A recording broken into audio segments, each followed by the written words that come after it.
Good morning, everyone. Good morning. I was talking a little too long out there, and I am not quite ready with my microphones, but I'm trying to figure it out. I'm glad you all are here this morning. A quick note, I just want to say again how great it is to have so many of you live. We had a great crowd pre-COVID, and then of course COVID hit, and I was like at my kitchen table for weeks doing things, and we never quite got back last year because we were sort of, we weren't quite in the whole let's move on and everyone's okay and we can get vaccines and whatnot. And so I was super excited last week that it really did feel like we were kind of back to normal, so to speak. And so those of you joining us online, we'd love to see you in person if you are here in Dallas. And so those of you who are here in person, I do want to encourage you to do this study in community. Oftentimes we think of things like a Bible study as kind of like school. And so we show up and we've done our work, maybe. And if, we learn something, then that's good. Good for me. But I want to encourage you to get a friend, get a buddy or two, and actually spend time talking about how this stuff impacts your life. There are quite a few of little groups that I know about that exist here where people will do things like they may go to lunch and talk about this, or they may meet up later and talk about it. And I actually know one group online that calls each other and talks about it. That's so great because yes, information is important. Knowing the kind of stuff that is here in the Bible is important, but only insofar as it actually impacts your life. And so you kind of need a partner or a friend in order to make that worthwhile. And so I hope you will do that. I hope you will take time. If you are coming or listening to this, then obviously you care enough to spend an hour. So maybe you can spend a second hour actually talking about the way that this could impact your life. And so that's my note of encouragement this morning. And then, apropos to that, silence your cell phones. There you go. That's kind of like making a friend, right? All right, a few just housekeeping bits. stmichael.org/RBS is where you can see our schedule. If you do not have it yet, we've got bookmarks at all the doors. They have the schedule and what we are doing each day or each Wednesday as we go through this fall semester. I know a few people said to me, are you actually doing all 7 chapters? Like, I didn't have time for that. Yes, we're doing all 7 chapters. So don't worry, you can read later. And so we're going to run through it because we're kind of getting to Saul, and we'll talk about that in a moment. And a reminder that we are using a commentary written by the same man who wrote the one for Genesis. And so these are available, some are available in the bookshop. We don't have enough for every single person who may want one, but do run by the bookshop here at St. Michael if you need one, or they're available on Amazon. And I believe that Bov has included the name and title and links in the emails that you have received. And if you are not receiving email reminders from Bov, she sends one a week just as a reminder that we are meeting, or a reminder if we are not meeting, say the week of Thanksgiving, just so nobody shows up sadly by themselves here in the chapel. We don't like that either. And so if you are not receiving those emails, then please grab her after this class or sign up on the forms that are by the doors. If you are receiving her emails, you are on our list. You no need to sign up again. Let me see, I think that's probably all we need to do, except have a prayer. So let's pray. Gracious God, we give you thanks for this day, for giving us beautiful weather here in Dallas as we remember our neighbors, friends, family members who are in the path of Hurricane Ian. We ask that you protect them, guide them, keep them safe. Be with all of our friends who cannot be here with us in person today, those who we hold in the silence of our hearts, those who need your healing touch, and those we love and see no longer. Open us up that your Spirit can fill us, and that in doing so we can be inspired to live as transformed disciples to help build your kingdom on earth. All this we ask in Jesus' name. Amen.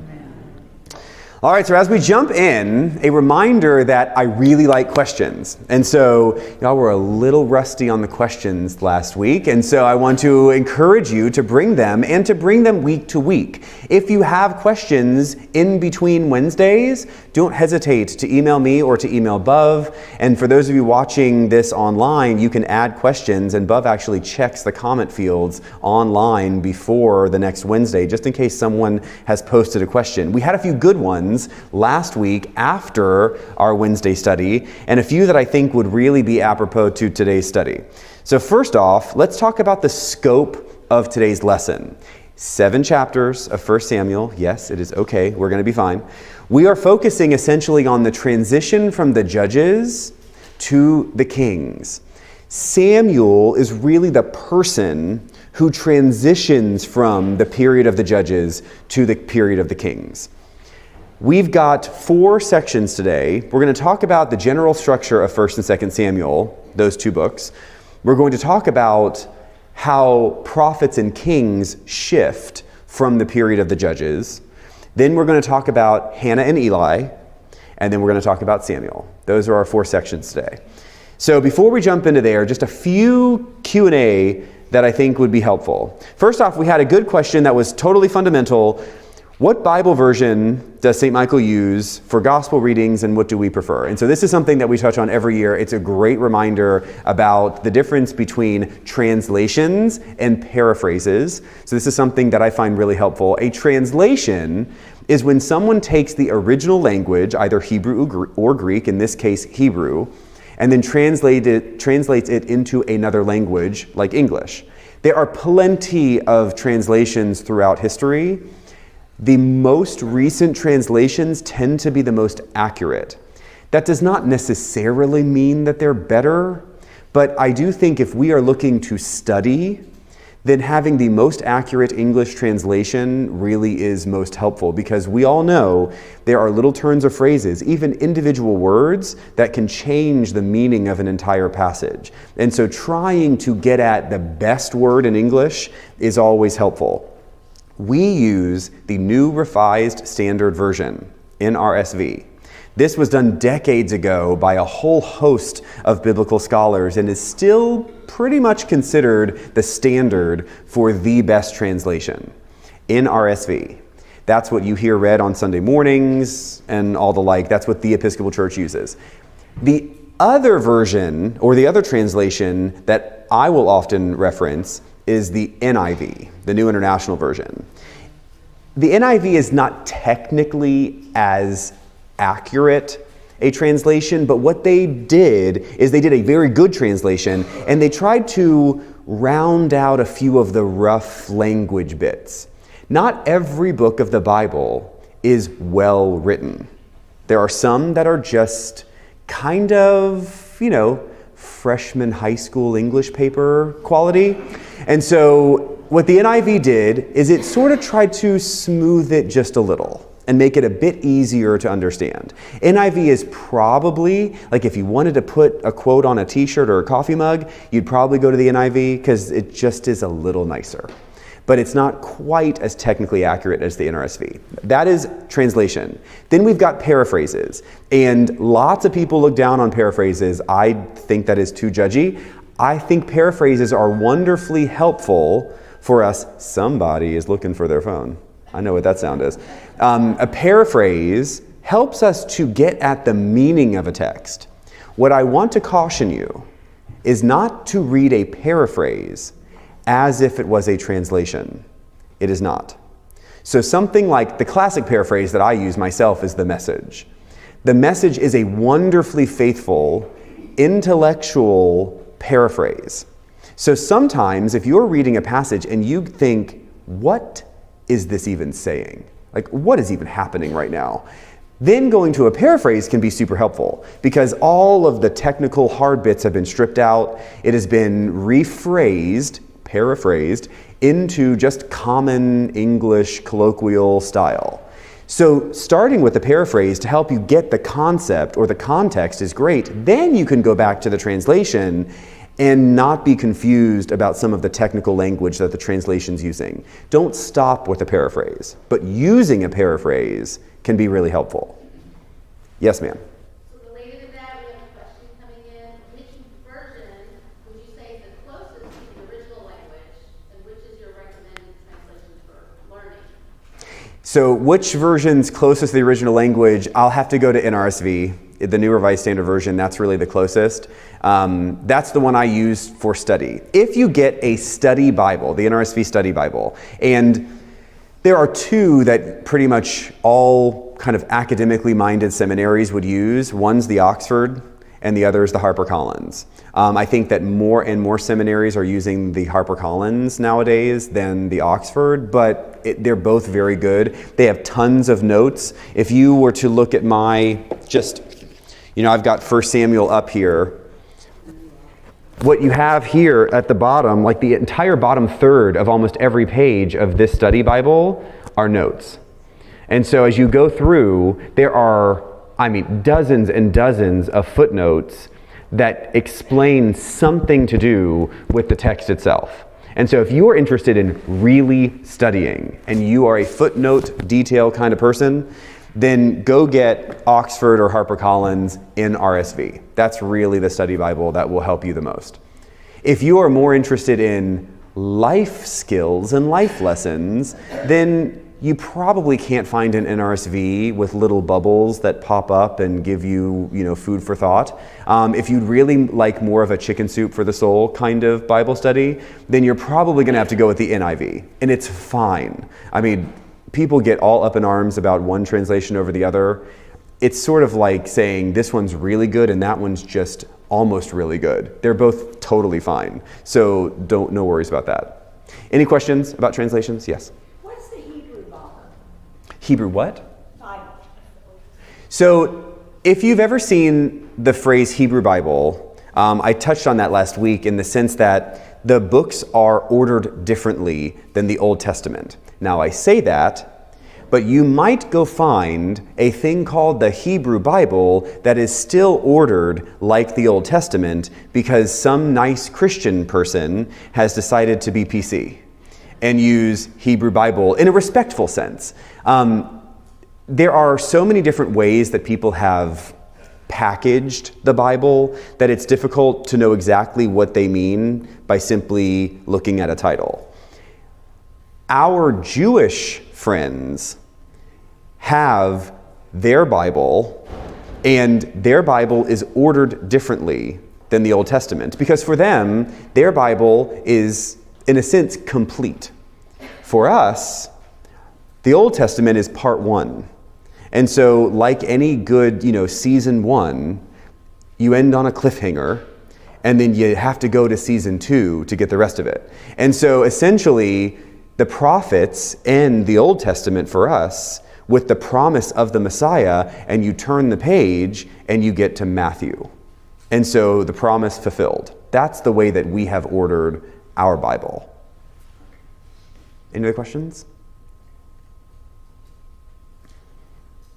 All right, so now we've got a couple just kind of cultural bits that I think are helpful because last week we essentially said, okay, Moses died.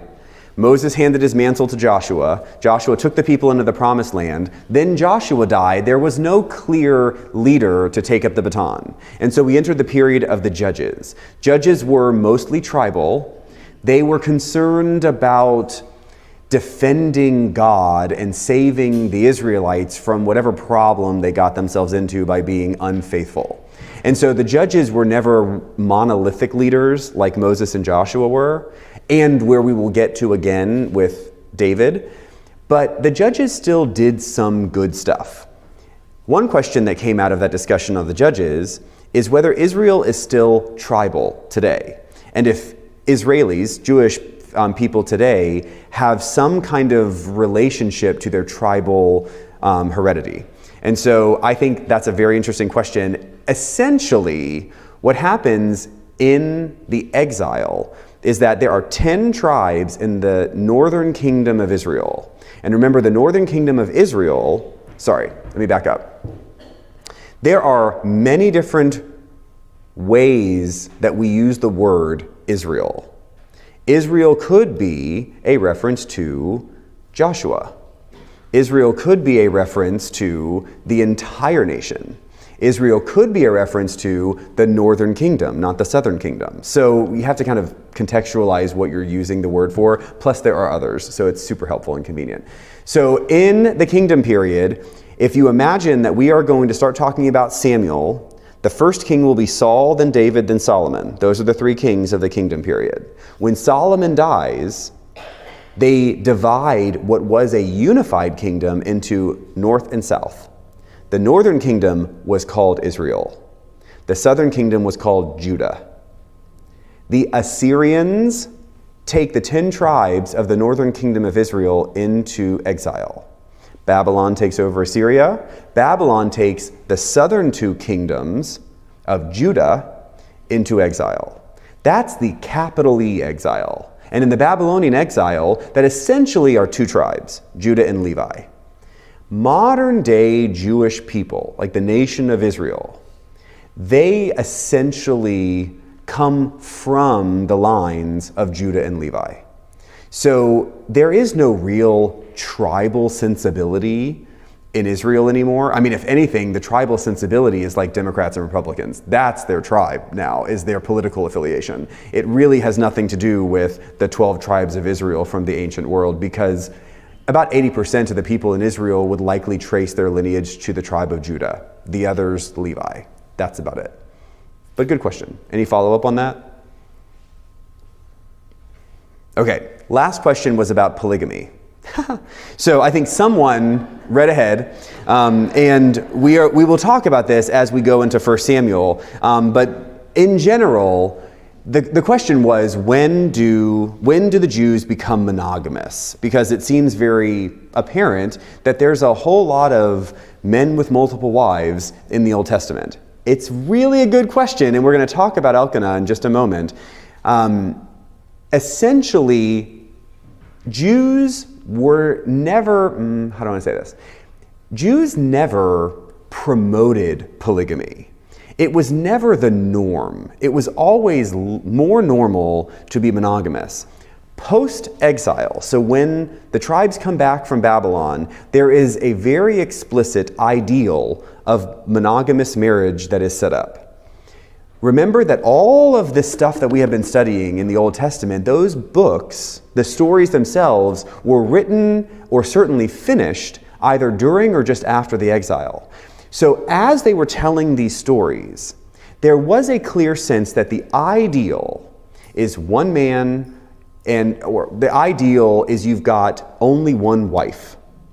However, we know multiple times there are reasons why a man may take a second or a third or a fourth wife, and it almost always comes down to bearing children. Whenever that happens in the story, and we will see that here with Hannah, there is always some explanation as to why a second wife was necessary.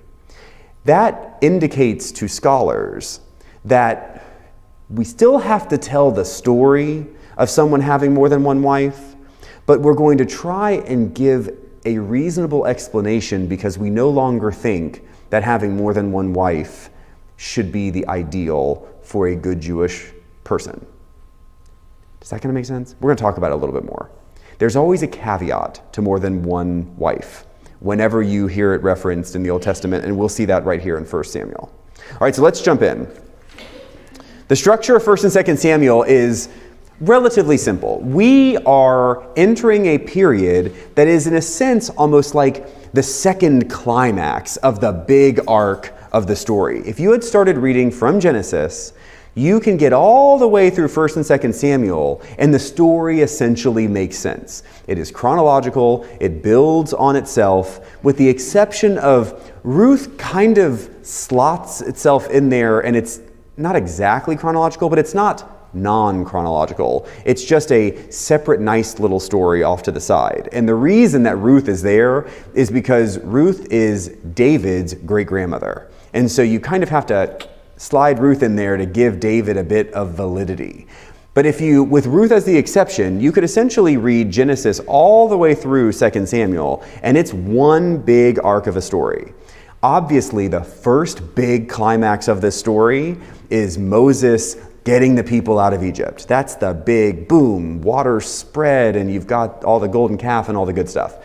The second climax of the story comes with David, the formation of the kingdom and the unification of Israel under a single king, and that is David. Saul is the first king, but unity comes under David. So 1 Samuel essentially tells the story of Saul. 2 Samuel tells the story of David. That's more or less the way that this is structured. I do want to note that if you were to look at the stories of Saul and David writ large, they are essentially stories of men that behave badly.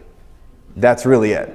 Now, it's not quite as dramatic and violent and ugly as Judges. Judges is a lot of drama. But Saul and David both behave badly. The big difference is that one redeems the bad behavior and the other does not.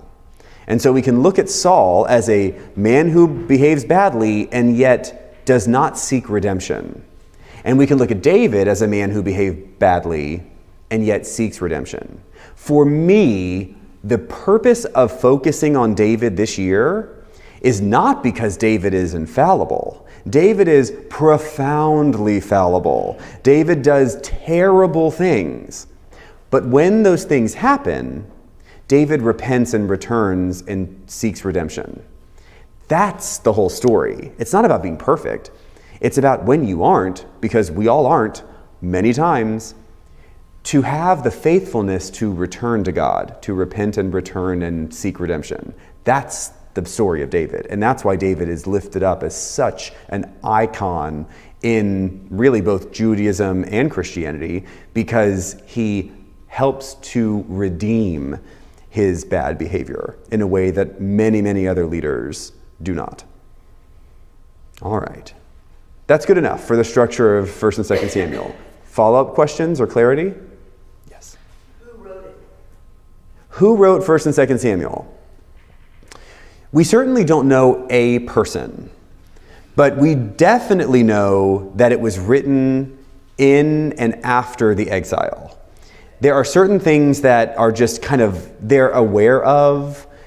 So you've probably heard me talk about this before. We have a sense about which gospel was written when based on what they seem to know about historic events.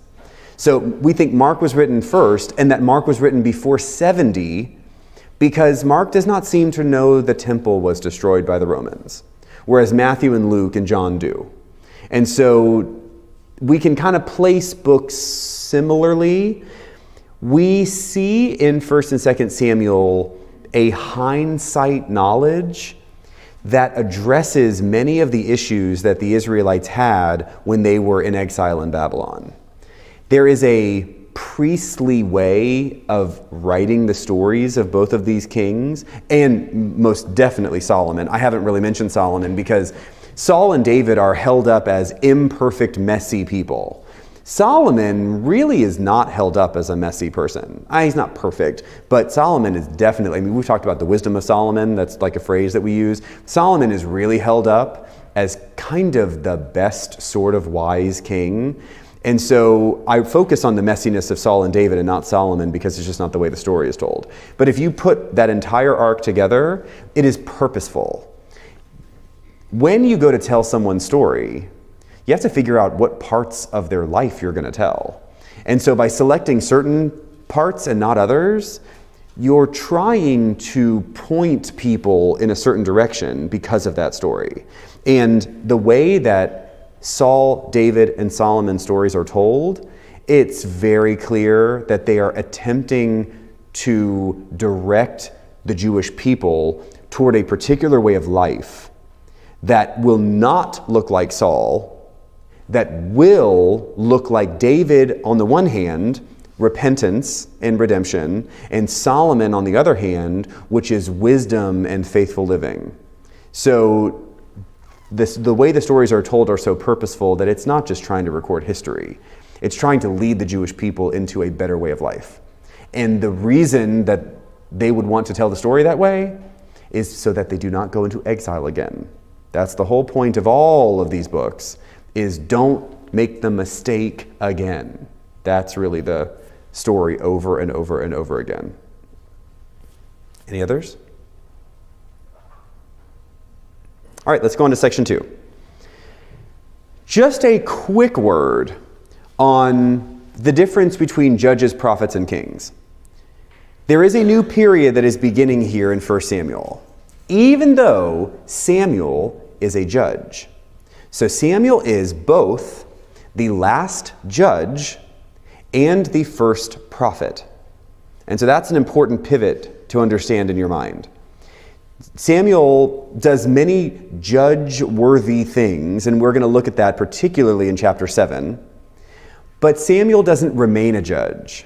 Samuel transitions from being the last judge to actually hearing God speak and then becoming the prophet that God uses to help bring about the kingdom, anointing both Saul and David as kings. And so this is a transitional section of our big story away from what was judges, no real monolithic leader, to what will become kingdom with a single monolithic leader over Israel once again, like Moses and Joshua had been before they came into the promised land and then during the Canaan conquest. I'm not entirely sure why I made that a second section. That's really all I had to say about it. Any questions? Okay, good. I just wanted to save time and make myself feel good. So now, we're going to talk about Hannah and Eli. Then we're going to talk about Samuel. Let's start with Hannah and Eli. So turn to 1 Samuel chapter 1. I'm going to skip through these first verses. Here we go. There was a certain man from the hill country of Ephraim, whose name was Elkana. He had 2 wives. The name of the one was Hannah, and the name of the other was Peninnah. Peninnah had children, but Hannah had no children. Now this man used to go up year by year from his town to worship and to sacrifice to the Lord of hosts at Shiloh, where the 2 sons of Eli, Hophni and Phinehas, were priests of the Lord. On the day when Elkanah sacrificed, he would give portions to his wife Peninnah and to all her sons and daughters. But to Hannah he gave a double portion because he loved her, though the Lord had closed her womb. So we'll pause there. We have been introduced to a man from Ephraim named Elkanah. So let's have just a geography moment. If you can imagine Israel, remember Israel is tall and skinny. Jerusalem is essentially central and a little east. Jerusalem, in our mind, is super important in Israel, right? The temple, it is where the old city is, it's where all the good things are. Not yet. Jerusalem is not established as the capital of Israel until David brings the ark to Jerusalem. Jerusalem does not have a temple until Solomon builds the first one. So we are still at a period in time where Jerusalem is not the capital, there is no temple, and the ark has been parked in a little town about 13 miles northeast of Jerusalem called Shiloh. Shiloh is the place where this tribal period of time in Israel's history is the center of worship because that's the ark. What's the ark? It's the big gold box thing that holds the 10 Commandments and other stuff that you can't touch or you die. And so they carried that across the Jordan River, conquered the promised land, all the tribes got some stuff, and they put the ark in Shiloh. So Shiloh has become essentially the hub of Jewish worship life. There is a guy from Ephraim. Ephraim is kind of like the next town over from Shiloh. Elkanah is presented to us as a very faithful man. He's going up year by year to offer the sacrifices. He's doing his annual good diligence to go and offer a sacrifice to God at Shiloh. It may not be the big, dramatic, awesome temple that's going to be in Jerusalem, but Shiloh is still where God touches the earth. Remember the ark and the tabernacle? That is where God physically touches the earth. That is Shiloh. So Elkanah goes up, offers those sacrifices, and then brings the good stuff back to his 2 wives. He's got 2 wives. Peninnah has children. He gives Peninnah what she deserves. Hannah has no children, but he gives her a double portion. Why? Because he loves her, even though God has shut her womb. So as I noted earlier about the polygamy question, here we have a man who has 2 wives. It could just simply be said, he has 2 wives. But that's not all it says. Hannah, he gives a double portion because he loves her, even though the Lord shut her womb. So all of that is essentially code for Hannah's really his number 1 wife. But she's not having kids. And he has to have children.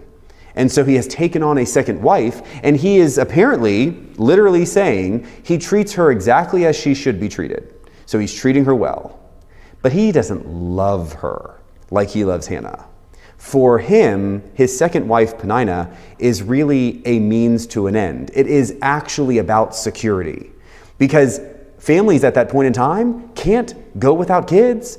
Who's going to run the farm and who's going to protect them? Who's when they get older, and on and on and on. You've got to have children in order to invest yourself and to keep you secure in a world in which security is very difficult to find. And so what we have done right there in that one verse is we have given the caveat and the purpose behind why there are 2 wives, not 1. Make sense? I do want you to note that Elkanah loves Hannah. Hannah has a real desire for a child. And so let's keep going with verse 9. Hannah herself rose and presented herself to the Lord. Now Eli, the priest, was sitting on the seat beside the doorpost of the temple of the Lord. This is in Shiloh. She was deeply distressed and prayed to the Lord and wept bitterly, and she made this vow. O Lord of hosts, if only you will look on the misery of your servant and remember me, and not forget your servant, but will give to your servant a male child, then I will set him before you as a Nazirite until the day of his death. He shall drink neither wine nor intoxicants, and no razor shall touch his head. In other words, he is not Episcopalian. Okay. Who else was a Nazirite? Remember from last week? Samson. Thank you. Nazirite is a way of living. One can be committed as a Nazirite for a period of time. And so it could end up being almost like, I don't know why it just popped in my head. It's like you go to rehab or something. It's not quite that. But in a sense, it's like a spiritual journey or a spiritual quest. A parent could promise their child as a Nazirite, like Samson and like Samuel, or a person could, in a sense, of their own free will, go and commit their life as a Nazirite to try and move them closer to God in some very tangible way. In this moment, Hannah has gone up to the temple, right? Can you just imagine? You are not a good Jew if you have not had a child. That's just the way it is. Which is why in the old countries, and this is not just Jewish, my friends, we all know this. I mean, even early 20th century, you are not purposeful unless you've got a child. I mean, how many times do people tell stories? I mean, it's an old trope where, a mother will say to their daughter, when are you going to get married? When am I going to have grandchildren? I mean, hopefully we have moved away from that a bit, but not completely.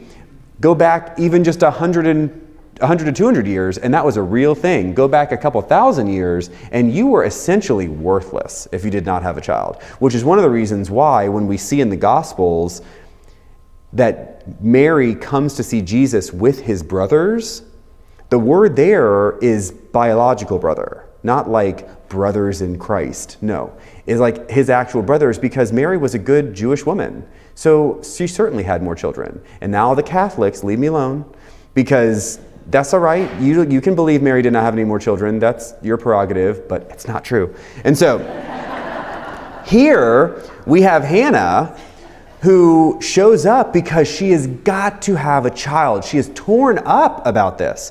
And she goes up to the temple at Shiloh, and she prays to God, and she makes him a deal. She makes him a deal that if he lets her have a child, she's going to dedicate him to God's service for his entire life. That's what the Nazirite comes in. So, let's keep going. Verse 19. Verse 19, it says, Elkana knew his wife Hannah. That means they had sex. And the Lord remembered her. In due time, Hannah conceived and bore a son. She named him Samuel, for she said, I have asked him of the Lord. Jump to verse 24. When she had weaned him, she took him up with her to Shiloh, along with a 3-year-old bull, an ephah of flour, and a skin of wine. She brought him to the house of the Lord at Shiloh, and the child was young.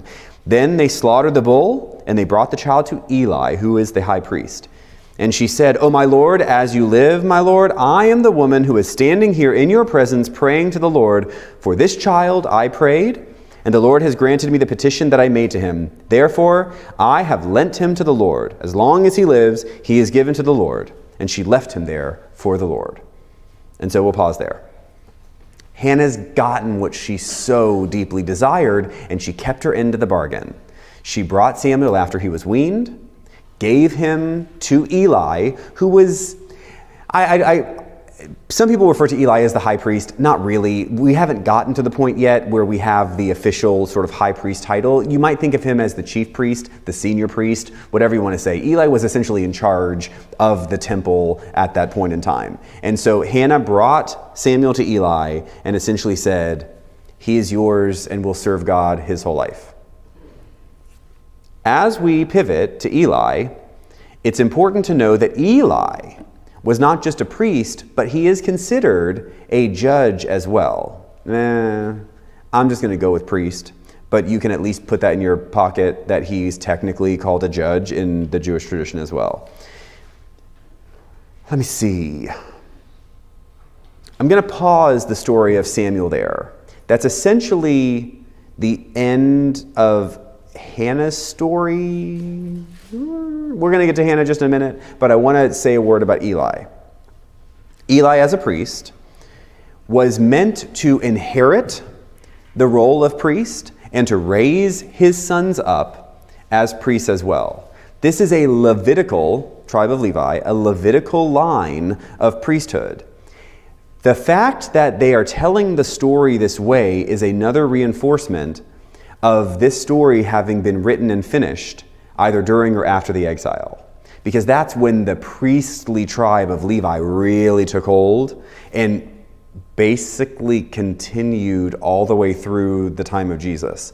You had this almost royal, quite literally, royal passing from father to son of the role of priest. You couldn't go discern priesthood and get ordained and serve as a priest. It didn't work that way. If you were not born into the right family, you were not a priest. Eli's story is told this way, and it's told very interestingly. We find out that Eli's sons are scoundrels. You know, we don't use that word enough. I'm going to start saying scoundrel more this week. What a great word that is. I mean, you know immediately what that means, right? I mean, and I see the slimy grease ball kind of look in my head. I mean, it's great. And so Eli's sons are scoundrels. They are serving as priests, but they are bad priests. So you might say, how in the world are they serving as priests if they're scoundrels? Well, it's because of what I just said. They're Eli's sons. So Eli is a good guy. He's doing it right. But his sons are really crappy. And so they get in trouble. And there's a whole thing that happens with his sons. We're not going to really handle his sons. I just want to note that Eli's sons are a total disappointment. I mean, they are just tragic. So when Hannah brings Samuel to Eli, there is, in a sense, this acceptance of Samuel as a do-over for his really crummy sons. And so Eli takes Samuel in as almost like his adopted son and raises him up in the temple, to become a priest as well. This is unusual. It is not typically the way this works, but Samuel has kind of slid in because Eli's sons suck. Okay. Eli still sees Samuel's parents, right? Samuel's parents did not disappear. They are still living over there in Ephraim, and they're still coming to the temple to make offerings because they're good people. And so jump to chapter 2, verse 18. Chapter 2, verse 18. So Samuel's been in the temple with Eli for a bit, and we get this lovely little note that finishes up Elkana and Hannah's story. Chapter 2, verse 18. Samuel was ministering before the Lord, a boy wearing a linen ephod. His mother used to make for him a little robe and take it to him each year when she went up with her husband to offer the yearly sacrifice. Then Eli would bless Elkanah and his wife and say, "May the Lord repay you with children by this woman for the gift that she made to the Lord." And then they would return to their home. And the Lord took note of Hannah. She conceived and bore 3 sons and 2 daughters. And the boy Samuel grew up in the presence of the Lord. I love this little section for many reasons. First, Samuel was ministering in the Lord, so he's doing well. I mean, he's doing the thing that he was sort of born to do. His mother used to make for him a little robe and take it to him each year. Is that not the sweetest? I love that little line because he's growing up. And so here his mother, who can't raise him, is making him clothes in the next size up. I mean, any parent knows you rotate clothes, right? I mean, clothes outgrow and you go get new clothes that are next size bigger. So here she is probably working on some clothes during the year, and every year when they go up for the sacrifice brings him the next size up. This is sweet. I mean, I love this. She may have even smocked a few things when he was younger, you know. Then, not only is this just very sweet here, but Hannah goes on to have more kids. So at first we hear this story as if Hannah has prayed to be remembered to have children, to really be validated as a good Jewish person. She's doing everything she can, but she wasn't able to have kids. And so here God blesses her with a child finally, and she gives him away. And you might think, wait a minute. She wanted so badly to have children, and then she just gave the child away. Well, here we get this little kind of parenthetical moment where Hannah gets to have more kids. And so as a Jewish reader, this is a really beautiful story. I mean, it might feel weird to us that you would give your child over to serve in the temple, but to see that Hannah and really Elkanah's faithfulness all the way to the point where she gets pregnant with Samuel, then her continued faithfulness in giving Samuel over, then her continued faithfulness in maintaining that really good relationship with Samuel has blossomed into her having all of these other children. I mean, Penina's out. Sorry, Penina. Hannah has really kind of fulfilled this really beautiful role together with Elkanah. And we don't really, that's all we get of their story. And it really just pivots right to Samuel, but I thought that was worth noting.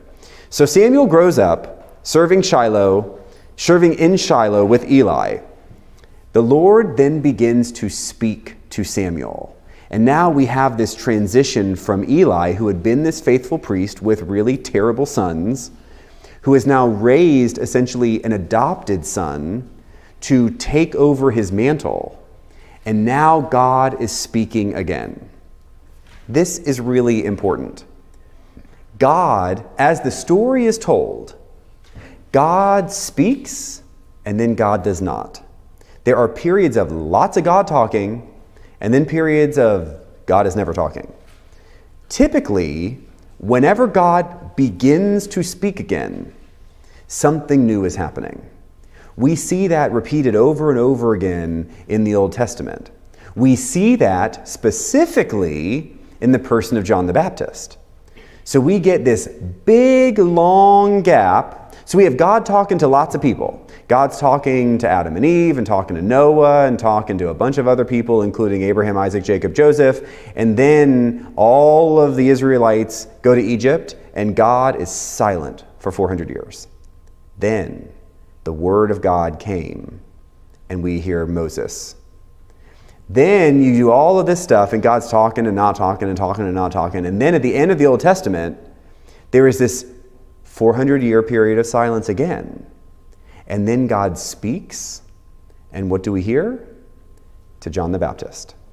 And so there are these two big gaps of silence that indicate the importance of when God speaks again. This moment here in chapter 3 is not quite the dramatic 400 years of silence, but we can understand the period of the Judges as kind of being a period where there was a ton of messiness. And God was not speaking consistently. God was certainly not speaking consistently to a single person. And so there is a way that the story is told that now God's back speaking specifically to Samuel. So let's look at chapter 3. This is a story you know. I'm going to read quite a few verses because it's just worthy. When we talk about a story from the Bible that should be known to us and can very much impact our lives, these next, 20 verses is one of those moments that I want you to know well. Like you should know this story cold. Okay, here we go. Chapter 3. Now the boy Samuel was ministering to the Lord under Eli. The word of the Lord was rare in those days. Visions were not widespread. At that time, Eli, whose eyesight had begun to grow dim so that he could not see, was lying down in his room. The lamp of God had not yet gone out, and Samuel was lying down in the temple of the Lord where the ark of God was. Then the Lord called, Samuel, Samuel. And he said, Here I am, and ran to Eli. And he said, Here I am, for you called me. But Eli said, I did not call you. Lie down again. So Samuel went and lay down. The Lord called again, Samuel. Samuel got up and went to Eli and said, Here I am, for you called me. But Eli said, I did not call you, my son. Lie down again. Now Samuel did not yet know the Lord, and the word of the Lord had not yet been revealed to him. The Lord called Samuel again, a third time, and he got up and went to Eli and said, Here I am, for you called me. Then Eli perceived that the Lord was calling the boy. Therefore Eli said to Samuel, Go lie down, and if he calls you, you shall say, Speak, Lord, for your servant is listening. So Samuel went and lay down in his place. Now the Lord came and stood there, calling as before, Samuel, Samuel. And Samuel said, Speak, for your servant is listening. Then the Lord said to Samuel, See, I am about to do something in Israel that will make both ears of anyone who hears of it tingle. On that day I will fulfill against Eli all that I have spoken concerning his house from beginning to end. For I have told him that I am about to punish his house forever for the iniquity that he knew, because his sons were blaspheming God and he did not restrain them. Therefore I swear to the house of Eli that the iniquity of Eli's house shall not be expiated by sacrifice or offering forever. Samuel lay there until morning. Then he opened the doors of the house of the Lord. Samuel was afraid to tell the vision of Eli. But Eli called Samuel and said, Samuel, my son? He said, Here I am. Eli said, What was it that he told you? Do not hide it from me. May God do so to you, and more also, if you hide anything from me of all that he told you. So Samuel told Eli everything and hid nothing from him. Then Eli said, It is the Lord. Let him do what seems good to him. And we'll stop there. There's so much that we could do with those verses. We can go at this from a dozen different angles that is so very powerful. Let's start at just the general action of the story. Samuel is young, and Samuel thinks that he's hearing this voice call his name. Well, of course it's Eli. Eli's sleeping over there, and Samuel's over here, and he hears this voice call his name. And so he goes over to Eli. Samuel did not yet know the Lord. How powerful. Samuel has been doing all of this stuff in the temple at Shiloh day in and day out. I mean, at this point, we can say for years, Samuel has been serving in the temple, and yet what God wanted to do with his life was not yet clear until a point at which God starts to call. But Samuel doesn't understand what is happening. It is Eli who has to say to Samuel, I think God's trying to get your attention, so go back, and when you hear it again, respond, your servant is listening. what an incredible model for us in our own faith life. I say all the time, you cannot be Christian by yourself. It is not a good idea. This is a beautiful example of why that is the case.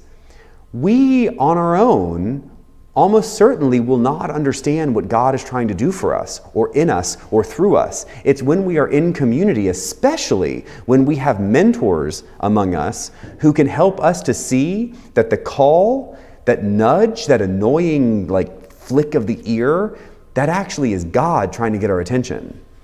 And then we have people around us who can say, why don't you go and listen? Why don't you go and acknowledge that you will listen to what God is saying to you and maybe even act on what God is saying?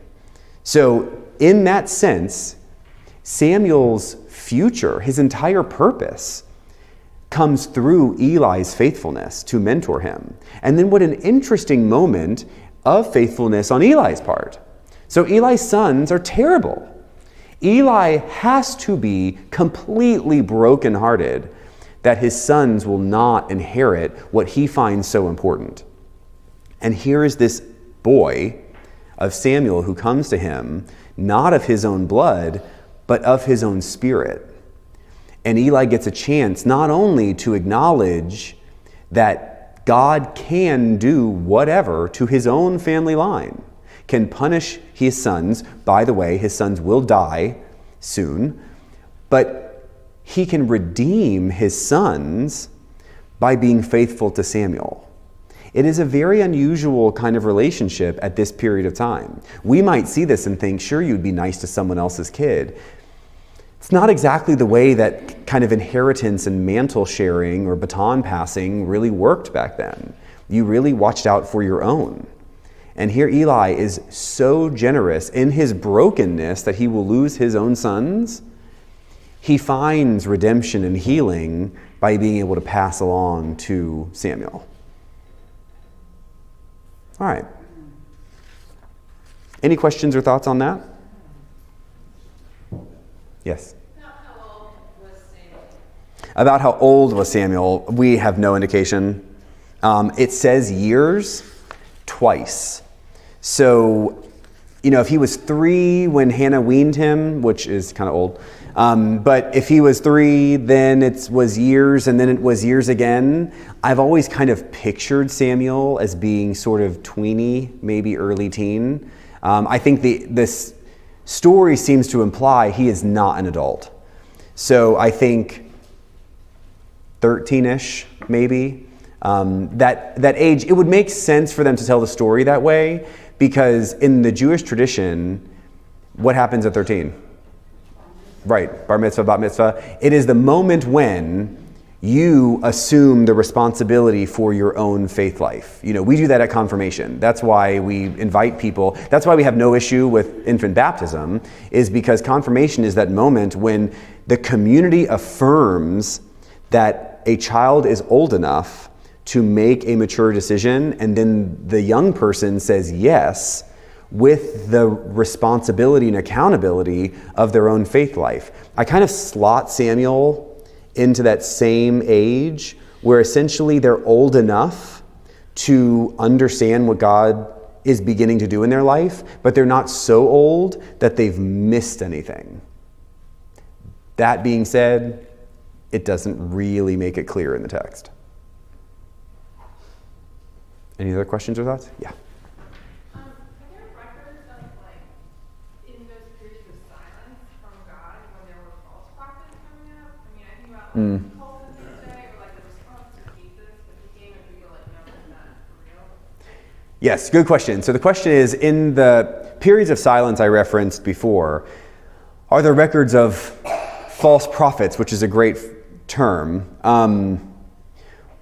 I would say definitely in the sort of silent period between the end of the prophets in the Old Testament and John the Baptist coming on the scene. And I should say, it isn't actually John the Baptist, it is Elizabeth and Mary. They're the ones who hear God speak, and then they both get pregnant in weird ways, and then it's their sons, John and Jesus, that then do the stuff.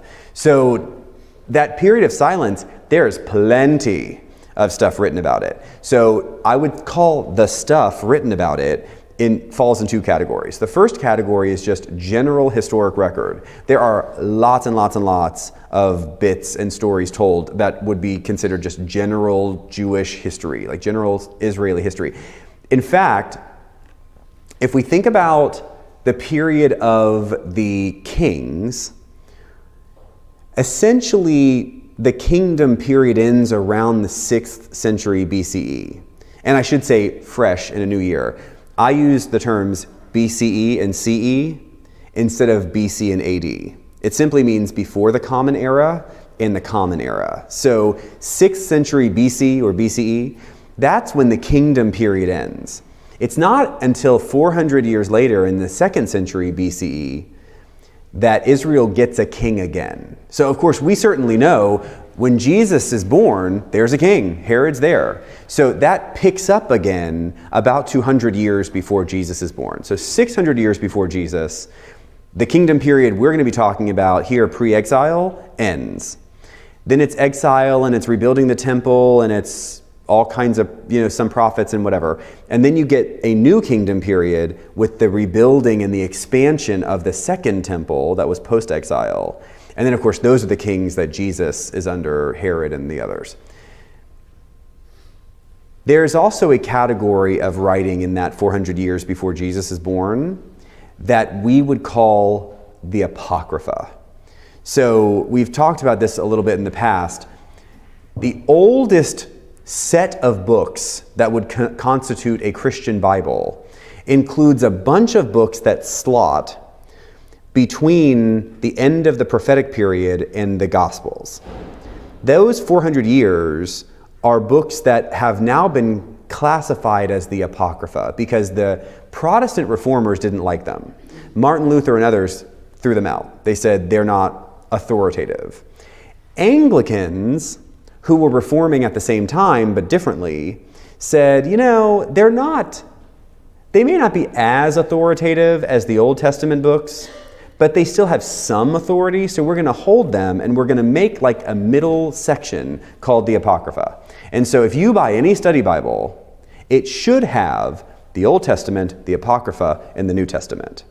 And so the Apocrypha has really cool stories. It's mostly Jewish history stuff, although you do get things like Bel and the Dragon, and how great does that sound? So if you've not read some of the Apocrypha, it's easy to do. You can find it around. There are plenty of other books that are not part of the Apocrypha that is called the Pseudepigrapha.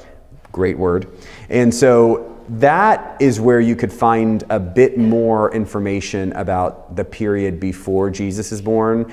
There are many moments, like you get Maccabees in there. That's the story that gives us Hanukkah. So there are a number of ways in which that section of writings is still important, even if we would say it's not as authoritative as the others. Good? Any other questions? All right, last 2 minutes. We're now going to pivot to Samuel, and we'll finish Samuel next week, but let's just start with Samuel this week. Eli dies. Samuel then becomes that chief priest.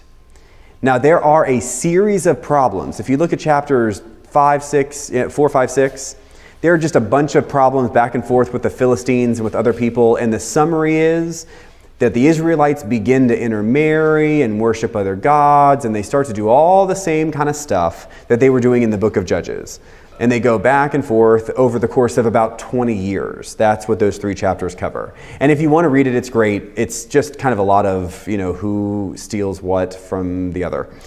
But if we jump to chapter 7, we get the moment when Samuel goes from being the nice chief priest at Shiloh to essentially claiming his role as the last judge of Israel before he pivots to being the prophet. So let's look at chapter 7, verse 3. We're going to read a few verses and then we'll stop for the day. Samuel said to all the house of Israel, "If you are returning to the Lord with all your heart, then put away the foreign gods and the Astartes from among you. Direct your heart to the Lord and serve him only, and he will deliver you out of the hand of the Philistines. So Israel put away the Baals and the Astartes, and they served the Lord only. Then Samuel said, gather all Israel at Mizpah, and I will pray to the Lord for you. So they gathered at Mizpah and drew water and poured it out before the Lord. They fasted that day and said, we have sinned against the Lord. And Samuel judged the people of Israel at Mizpah. I'm going to jump here just to say verse 12. Then Samuel took a stone and set it up between Mizpah and Jeshanah and named it Ebenezer. For he said, thus far the Lord has helped us. So the Philistines were subdued and did not again enter the territory of Israel. The hand of the Lord was against the Philistines all the days of Samuel. And we'll stop there. There are a couple things I want to point out here. First, the Israelites had started worshiping the Canaanite gods, Baal and Astartes. That's essentially just their gods. It's no big deal to know what they are. Samuel says, you've got to get it together, and you've got to stop doing all this Canaanite god worship stuff and come back to Yahweh. And so they put away their gods, which could quite literally mean they put away statues and idols of those gods, not just put away in their hearts, but actually got rid of the stuff that would have been in their homes and even in their little towns. Then we get this mention of Mizpah. Mizpah is repeated many times in this chapter.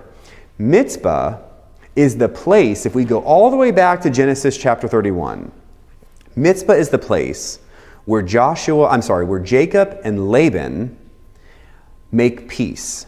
If you remember back, Jacob and Laban, they are not happy with each other. I don't know if y'all remember, Jacob went over and he wanted to marry Laban's daughter, but Laban gave him Leah, not Rachel, and all that sort of stuff. And they got mad at each other and they started fighting, and Jacob fled, and they kind of came out to this place in the middle called Mizpah, and they made peace.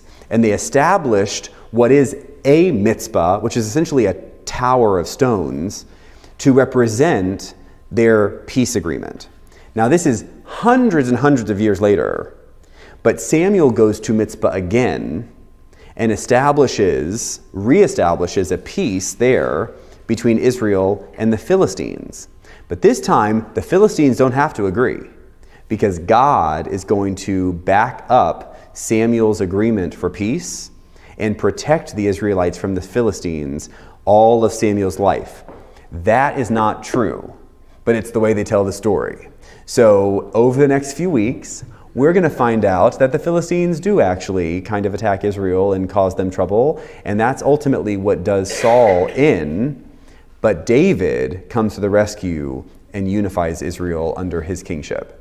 And that's all we got, friends. If you've got questions, let me know. I'll see you next week. Bye.